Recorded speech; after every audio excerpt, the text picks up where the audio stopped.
Creating a memorable and an effective flashcard using Microsoft PowerPoint.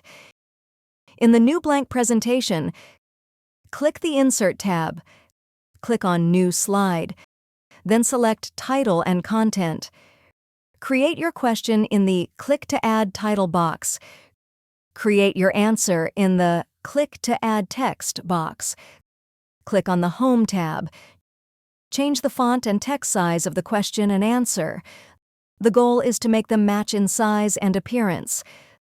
Select your answer, then click on the Animations tab. Click Fade In. This transition means that your answer will fade into view when you click the mouse button during the slideshow. Click Effect Options, then click By Object. This action ensures that all of your body text will fade in at once. You will also want to select this option for photos.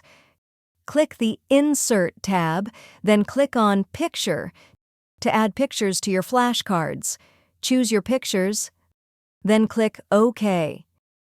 Go through the process of creating the rest of your flashcards in this manner. If you found this video helpful, please click the like button and subscribe to our channel for even more helpful tutorials.